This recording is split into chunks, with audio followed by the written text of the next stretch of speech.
మెత్తటివి ఇన్ని చూసి పెట్టిరావే, మాంసం కాడనే మనిషి బుద్ధి తెలుస్తుంది, మాంసం కాడనే మనిషి బుద్ధి తెలుస్తుంది.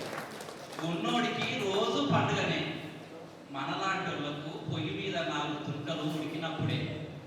ఉన్నోడికి రోజు పండుగనే, మనలాంటి వాళ్ళకు పొయ్యి మీద 4 తుర్కలు ఉడికినప్పుడే. మిద్దెలు మేడలు ఎన్నుంటే ఏం లాభమయ్యా, కడుపుకు తినంది. సచ్చినాడు అంట నిండా పెడితే మనం వచ్చి తినేది ఉన్నది, సచ్చినాడు అంట నిండా పెడితే మనం వచ్చి తినేది ఉన్నది. ఎవనేడుపు ఎవడింటాడు ఈ లోకంలో, ఎవనేడుపు ఎవడింటాడు ఈ లోకంలో. ఏమయ్యా ఇక్కడ ఇంటున్నావా, మధ్యలో పెట్టుకొని జర జల్దీరా, నువ్వు వచ్చేంత వరకల్లా బియ్యం పొయ్యి మీద వేస్తా, అల్లవెల్లి గడ్డలు ఉంటా, పిల్లలు మస్తు ఆకలి మీద ఉన్నారు. Thank you.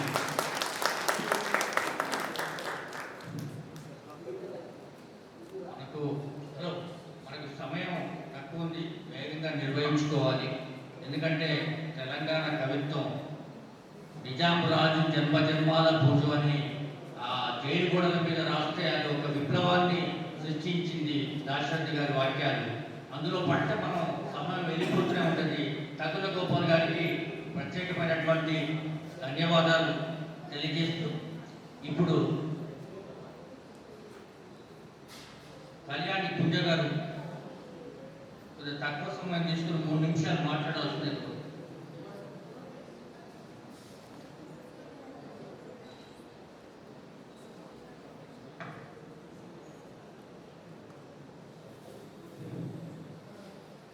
అందరికీ నమస్కారం.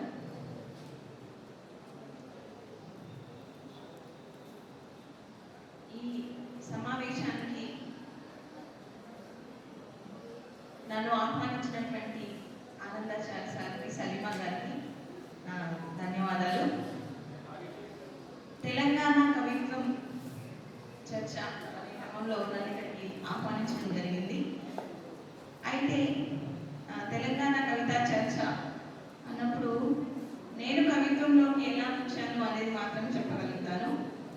నేను కవిత్వం రాయాలని అనుకున్నప్పుడు చూస్తే నా జీవితానికి సంబంధించింది ఏది నా వాళ్ళు రాసినట్టుగా కనపడలేదు నాకు. అప్పుడు అనిపించింది నేనే ఎందుకు రాయకూడదు, నా వాళ్ళు ఇంకెవరో రాయాలి, నా గురించి ఇంకెవరో రాయాలి, ఎందుకు నేను ఎదురు చూడాలి, నేనే ఎందుకు రాయకూడదు అనే ఆలోచన వచ్చిన తర్వాత నా కవిత్వంలో అంతా నేను, నా అడవి, నా జాతి, అక్కడ ఉన్నటువంటి పరిస్థితులు, కష్టాలు, నష్టాలు అవి కనబడతాయి అన్నమాట. ముఖ్యంగా నా ప్రతీకల్లో అంతా అడవే ఉంటుంది. ఎవరేమనుకున్నా పర్వాలేదు, అది అడవి మాత్రమే ఉంటుంది. ఓకే, అది నాకు స్ఫూర్తి వచ్చింది ఎక్కడ అంటే హైదరాబాద్లో అయినప్పటికీ కూడా ఈ నగరపు వాసన నన్ను ఇప్పటికీ కూడా అందులోకి లాక్కోలేదని నేను చెప్పగలను. ఎందుకంటే నా మూలాలను మాత్రమే నేను రాయాలని అనుకున్నాను. అందులో సముద్రం అంతా రాయాల్సి ఉంది, ఒక చుక్క మాత్రమే నేను రాశాను. అది నా కవిత్వం కంకబోధ అనే పుస్తకంతో వచ్చిందన్నమాట.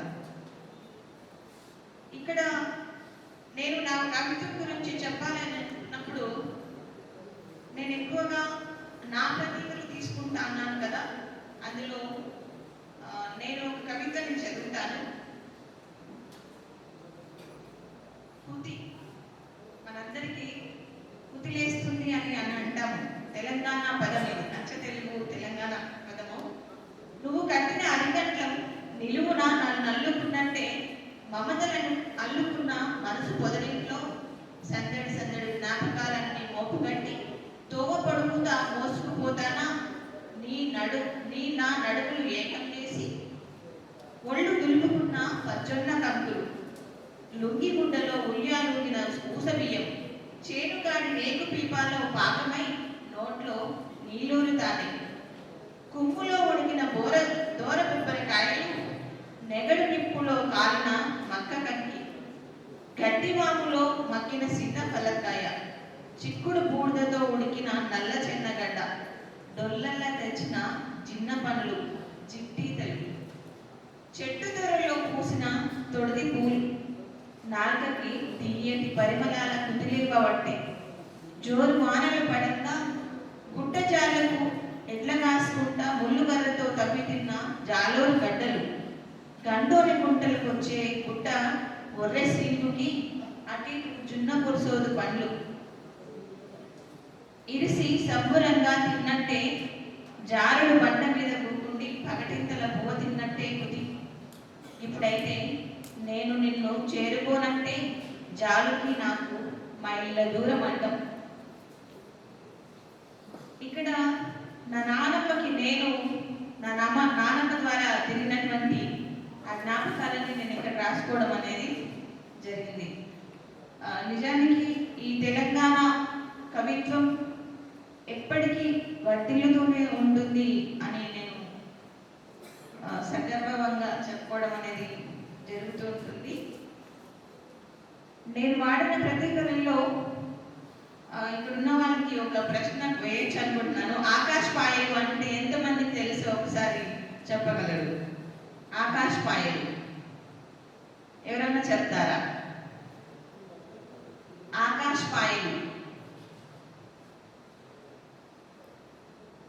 ఆకాశ్ పాయలు, ఆకాశ్ పాయలు, ఆకాశ్ పాయలు అంటే ఇక్కడ ఏంటి అంటే, ఇప్పుడు గిరిజనులు పోటు చేస్తూ ఉంటారు కదా, ఆ పైన ఏమి చెరువు అవన్నీ ఏమి ఉండవు. కేవలం వర్షాధారితమైనటువంటి పంటను పండించడానికి మాత్రమే ఆ దాన్ని మాత్రమే ఆకాశ పాయలు అంటాం. అంటే వర్షం పడిందంటే పంట వచ్చినట్టు, లేదు అంటే రాదు. ఆ వచ్చిన కొంత దానితోనే జీవనం పోషించుకోవాల్సి ఉంటుంది.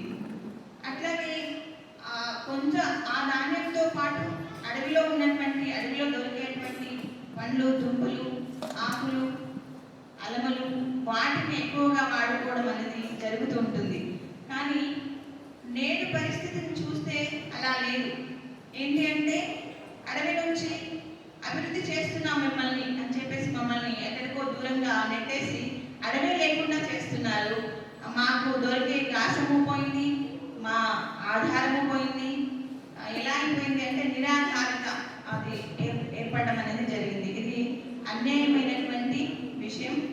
అలాగే ఎవరు కూడా అంటే అధికారులకు ఎవరికి కానీ లేదా ప్రభుత్వాలకు ఎవరికి కానీ కనిపించట్లేదా అంటే అన్నీ కనబడుతున్నాయి. వీటన్నింటినీ ప్రతిఘటిస్తూనే నిరసిస్తూనే నా కవిత్వం ఉంటుంది. అది పక్కగా నేను చెప్తూ ఉన్నాను. ఎందుకంటే మనకు తెలుసు ఆదిమ మానవులు ఎవరు, ఏంటి, ఎలా మన జీవన విధానం ఎలా మొదలైంది ఏంటి అని అన్నీ తెలుసు. మూలాన్ని ఎత్తేసి ఎక్కడికో తీసుకెళ్తున్నాం, ఆకాశంలోకి తీసుకెళ్తున్నాం అన్నట్టు చెప్తూనే మొత్తానికి మూలాల్ని బేసిక్తో సహా పునాదులతో సహా తొలగించేస్తున్నారు. అలా కాకుండా అనేక మంది ఆదివాసుల పక్షాన్ని కూడా నిలబడి రాయాలని నేను కోరుకుంటున్నాను. ఆదివాసుల్లో కూడా ఇంకా రాయాల్సిన వాళ్ళు రావాలని నేను కోరుకుంటున్నాను. ఈ టైం చాలా తక్కువ అన్నారు కనుక ఈ అవకాశం ఇచ్చిన అధ్యక్షుల వారికి ధన్యవాదాలు తెలుపుతూ ముగిస్తున్నాను. కళ్యాణి గారికి ధన్యవాదాలు. ఆదివాసీల గురించి నిజంగానే అది పెక్యులర్ అక్కడ మాండలికాలు కానీ పదాలు కానీ, ఎందుకంటే నేను ఆదివాసీ ప్రాంతాలలో పనిచేశాను. 1998లో నాకు మొదట జాబ్ వచ్చినప్పుడు మాకు అర్ధరాత్రి పూట కౌన్సిలింగ్ జరిగింది. కోరుకోమంటే నేను వెన్నెలపైలు ఎంత బాగుంది పేరు, అక్కడ ఇవ్వండి నాకు పోస్టింగ్ అని అడిగాను. పేరు బాగుంటుంది, ఊరు అంత అలా ఉండదు, కానీ వెన్నెలపైలు పేరు బాగు బయటిక్గా ఉందని కోరుకున్నాను. అది గుండాల మండలంలో, అక్కడ నా మొదటి పోస్టింగ్. అయితే ఒక ఇన్సిడెంట్ చెప్పి మనం వెంటనే అయిపోదాం. పిల్లల్ని ఒకసారి హోంవర్క్ ఎందుకు చేయలేదురా అని అడిగాను. తిర్రు లేక చేయలేదు సార్ అన్నాడు. తిర్రు అంటే పెన్నారా అని అడిగాను. పెన్నా అని అడిగాను. కాదు సార్ అన్నాడు. తిర్రు అంటే ఏంట్రా అన్నా. అంటే తిర్రు అంటే తిర్రే సార్ అన్నాడు. ఆ పక్క వాడిని అడిగాను, చిర్రంటే ఏంటిరా అంటే చిర్రంటే చిర్రే సార్ అని. ఆ క్లాస్లో 53 మంది పిల్లలు ఉన్నారు, అందరూ చిర్రే సార్, చిర్రు తెలియదా సార్ అని అంటున్నారు. అయితే అది నోట్ చేసుకున్నాను నేను డైరీలో, ఎవ్వరూ దానికి సమాధానం చెప్పలేదు. తర్వాత ఒకరోజు పోటీ అడ్డం వచ్చింది సార్, అందువల్ల నేను రాలేకపోయాను స్కూల్కు అన్నాడు.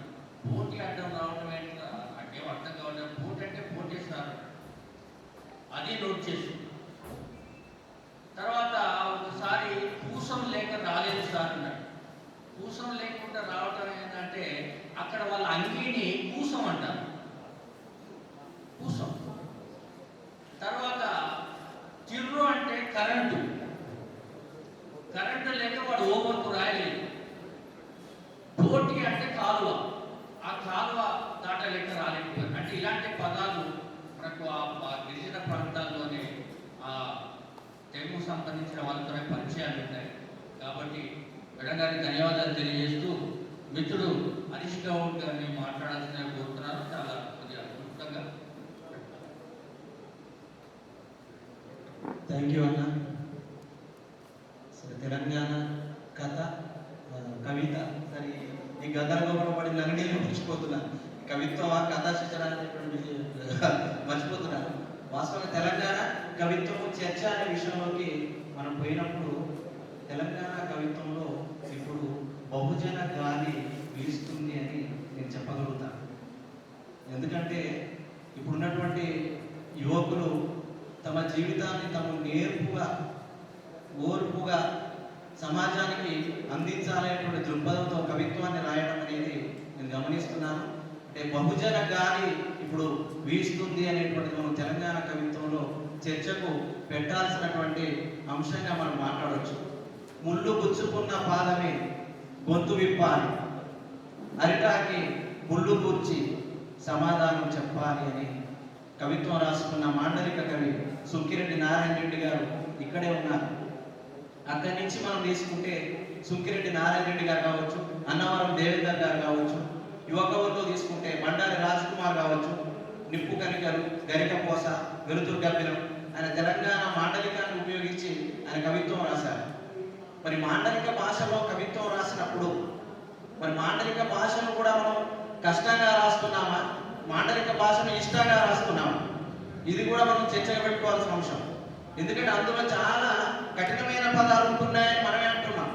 అంటే ఎప్పుడో జరిగిపోయినటువంటి పదాల వైపు, పరిశోధన వైపు మనం వెళ్ళాలా, లేకపోతే ఇప్పుడు జరుగుతున్నటువంటి కాలంలో జరుగుతున్నటువంటి పదాలను మనము కవిత్వంలో రాయాలి. అంటే ఒక ప్రాంతం వాళ్ళ మీద ఒక ప్రభావం ఉంటుంది, మహబూబ్ నగర్ ప్రాంతం వాళ్ళ మీద ఇంకొక ప్రభావం ఉంటుంది, వరంగల్ ప్రాంతం అనేటువంటి ఒక ప్రభావం ఉంటుంది, మహబాద్ ప్రాంతం విజయవాడ దగ్గర ఉంటుంది. అక్కడ వాడు కవిత్వం రాస్తే ఇది ఆంధ్ర వాడు మన కవిత్వం రాస్తాడనే భ్రమంలోకి వెళ్ళే అవకాశాలు కూడా ఉంటాయి. కాబట్టి ఒకటి మాండలికమైనటువంటి కవిత్వం రాస్తున్నాను. ఇక్కడ శ్రీవాద కవిత్వము బాగా చర్చకు లేసింది. ఆ తర్వాత ఇప్పుడు బహుజన కవిత్వం రాస్తున్నాను. మొన్న మనపట్ల సుబ్బయ్య అసెంబ్లీ తీసుకొచ్చారు. తర్వాత నేను వంకతాడు అనేటువంటి ఒక దీర్ఘ కవితను తీసుకొచ్చాను. తర్వాత మండువా అనేటువంటి వీరమణి వెంకయ్య గారు మండువా అనే దీర్ఘ కవిత తీసుకొచ్చారు. ఇంకా దీర్ఘ కవితలు రాబోతున్నాయి. అంటే ఎవరి జీవితం గురించి వాళ్ళు రాసుకునేటువంటి విధానం అనేది తెలంగాణ కవిత్వంలో మనకు కనబడుతుంది. అంటే ఉద్యమానికి ముందు ఉద్యమం జరిగింది, ఉద్యమానికి సంబంధించిన కవిత్వం జరిగింది. మరి ఉద్యమం తర్వాత ఇప్పుడు ఏం జరుగుతుంది అనుకున్నప్పుడు బహుజనవాదం అనేటువంటిది అందులో నుంచి ఇంకొంచెం పాయగా పడిపోతే బీసీ వాదం అనేటువంటిది కూడా మన వైపుగా తొంగి చూస్తుంది అనేటువంటిది మనం ఇక్కడ గమనించాల్సినటువంటి విషయం. ధర్మశేఖర శ్రీనివాసాచార్య గారు గురించి మనం మాట్లాడినప్పుడు రైతు దృక్పథం గురించి వారు కవిత్వం రాశారు. వారు తెలంగాణ కవి, వారు కూడా దృక్పథం ఉంది. అంటే ఎన్నాళ్ళు రాస్తారయ్యా ఈ పొలాల మీద కవిత్వం, అంటే నేలన్నా రైతులు దున్నినంత వరకు అని చెప్పారు.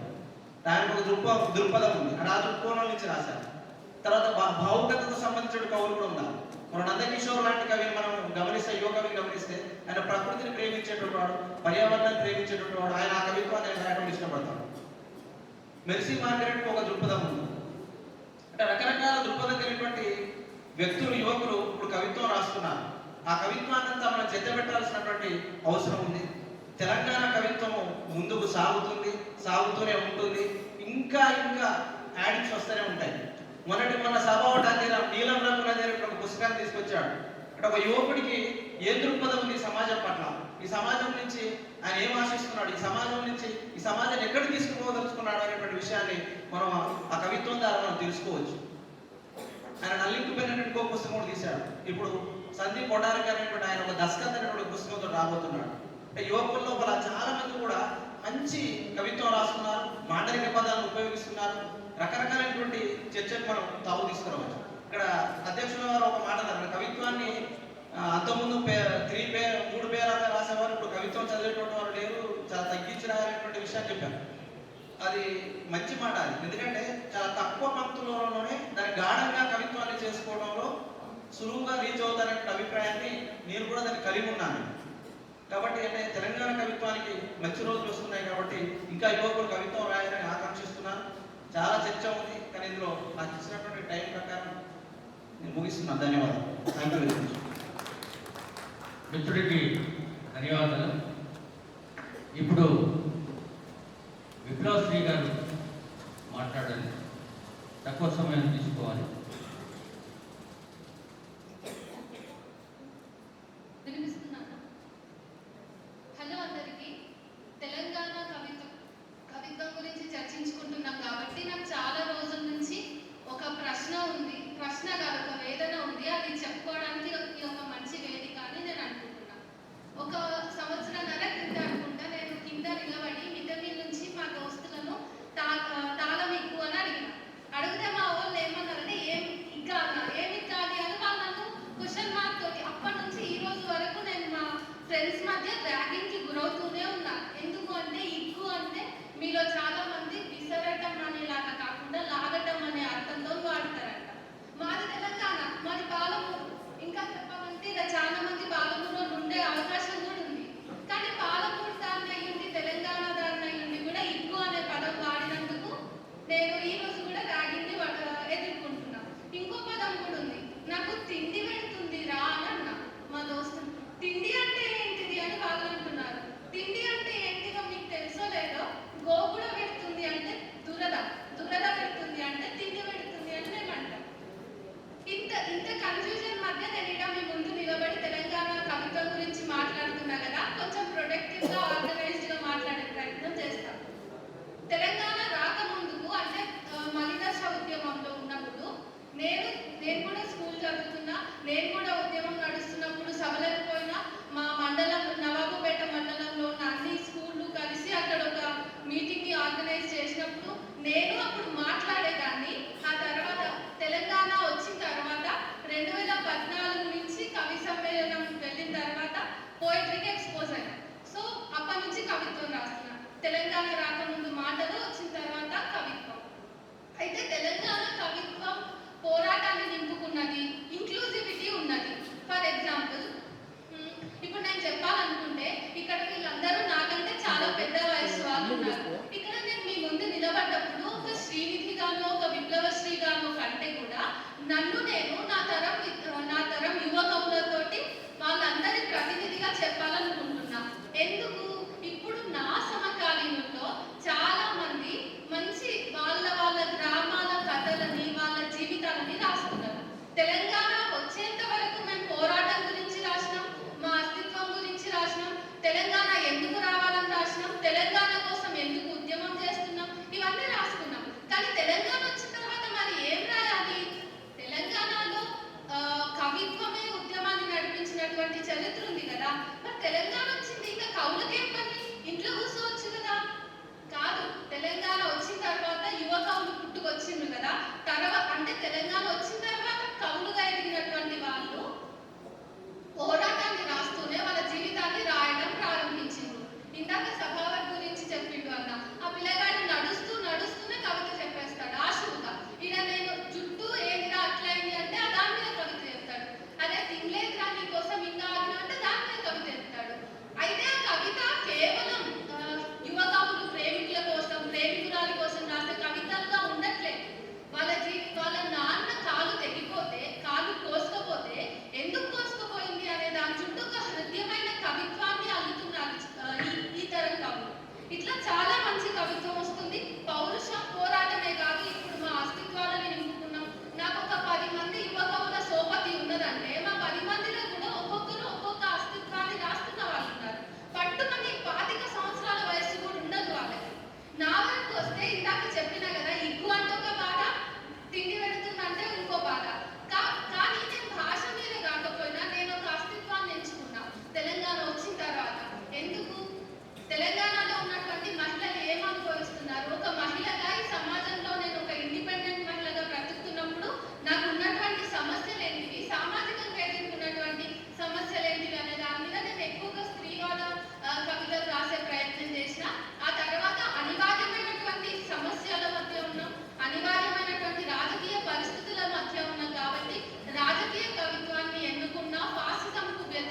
విప్లవశ్రీ గారికి ధన్యవాదాలు. ఈ సెషన్ ఆల్మోస్ట్ అయిపోయింది. ఎందుకంటే సరే చాలా మన కవిత్వం గురించి చర్చించుకోవాలంటే చాలా సమయం పడుతుంది. ఉగ్గబడ్డ లేఖ అనే కవిత నేను రాసినప్పుడు నేను అన్నవరపు దేవేంద్ర గారు మేమంతా నిజామాబాద్లో హరితా పురస్కారాన్ని తీసుకోవడం జరిగింది. సరే తెలంగాణ కవిత్వం గురించి మరోసారి మనం వివరంగా చెప్పుకున్నాం. ఈ సభ కార్యక్రమం ఇంతటితో ముగిసిందని తెలియజేస్తున్నాను. వందన సమర్పణ చేయాల్సిందిగా వారి గారిని కోరుతున్నాను. ఇప్పుడు ముందుగా వందన సమర్పణ చేసేదానికన్నా ముందు బహుమతుల ప్రధానోత్సవం ఉంటుంది.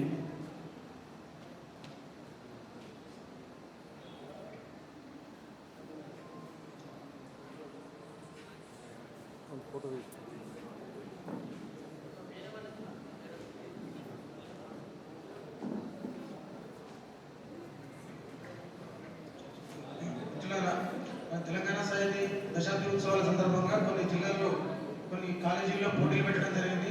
కవిత్వం మీద పోటీ, అట్లాగే కథ మీద పోటీ పెట్టడం జరిగింది. ఆ పోటీ వివరాలు ఇప్పుడు